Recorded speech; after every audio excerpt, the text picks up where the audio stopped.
Winter riding. Some people love it and some people hate it.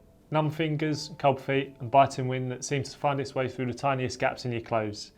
Those things alone are enough for many people to stick their bike on the turbo and whack on the heater in the garage to make a nicer environment to ride when the temperatures outside are in the single digits.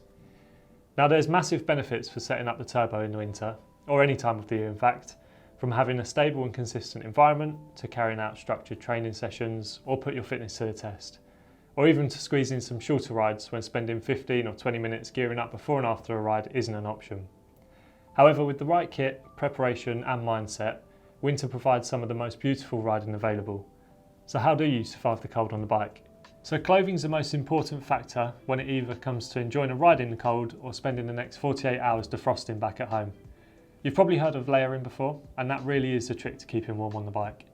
Starting with the base layer, this is layer 1. It's going to be up against your skin, which is where your body heat is. So it's essential you choose the right one for the weather. I've got two that work well for me from the start of autumn right through to winter, a vest and a long sleeve base layer. Throughout autumn, when the temperature is anything from around 10 to 15 degrees, the vest base layer is my go-to option. Quite often you can start a ride and it's 5 degrees warmer a couple of hours later, so if you overdress at the start, it can lead to overheating later on. If I know the temperature is going to be under 10 degrees for the whole ride, then it's the long sleeve base layer I'm reaching for in the morning. If you don't have any base layers in your wardrobe, then we highly recommend investing in some. They're well worth the money and they'll last you forever. I've been chucking mine in the washer and dryer for over a couple of years now, and they still look as good as new. Next up, jackets. This is your second layer. If you're going to invest in one piece of cycling kit for your winter riding, a good quality cycling jacket will give you the biggest bang for your buck. Speaking from experience, in my early days as a cyclist, I made that mistake of thinking I can just throw on a winter base layer, stick on a couple of jerseys and finish with a waterproof. It's only when I invested in a proper winter jacket that I realised I'd been doing it all wrong. I can't stress how important it is to invest in a winter jacket. You'll get what you pay for and you'll wonder to yourself why you didn't buy one sooner.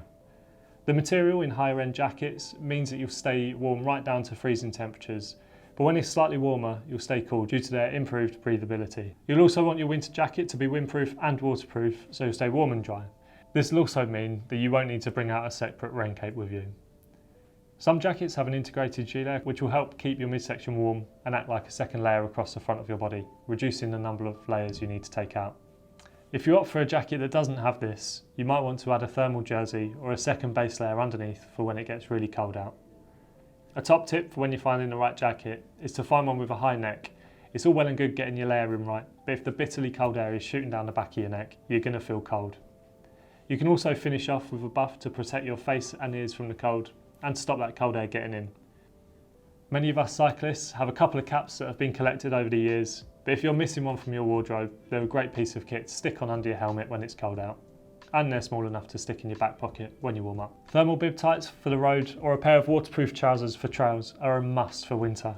You're going to get wet, so it's best to keep the rain and spray off of you. Cold hands and feet are also a real motivation killer, so make sure you've got a set of gloves and overshoes at the ready to keep your hands and feet warm.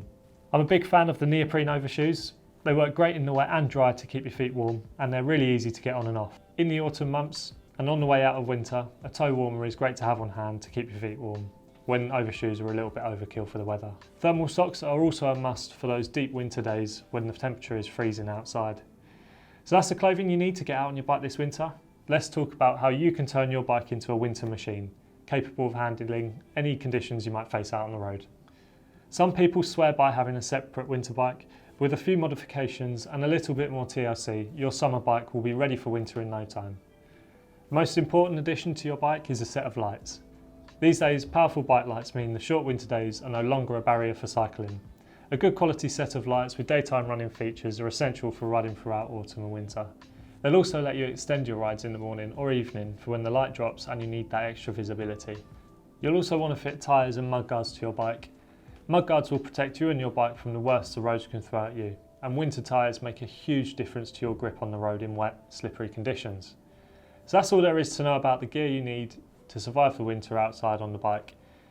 But to get the most out of winter riding and stay motivated on those cold, bleak days, you need a plan. Now's the perfect time to think about your goals for the year. Is it time to sign up to your first sportive or triathlon, race enduro, cyclocross, start time trialling, or generally up the number of miles you're doing per week? It's good to be ambitious and set yourself challenging targets, but be realistic about what's within your capability and about the time you have available to train.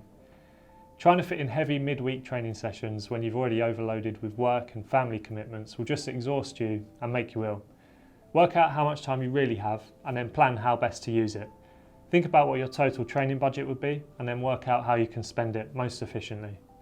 Start off by setting yourself some achievable goals and you'll feel great when you hit them. Then you'll be motivated out on the next ride, even when the weather's cold. If you're addicted to Strava, training apps and the like, then take note of your base fitness level now. As you see the numbers improve, they will also help you stick to your training plan. Try to build training into your weekly routine. Could you commute into work or take the bike out at lunchtime for a quick spin? Or why not join a club ride? Even take the kids out for a ride on the weekend. Or follow us on social to find out about the store rides we have running. Once you're out on the bike, try to keep riding without stopping for extended periods. If you've ridden in very cold temperatures, you'll know that it can take 15 or 20 minutes for your extremities to warm up, even with the best thermal gloves and overshoes. So once you've built up the heat, don't lose it. Taking extended breaks, anything more than a couple of minutes while out in the cold, especially when you've been exercising and building up a sweat, can make your core body temperature drop very quickly.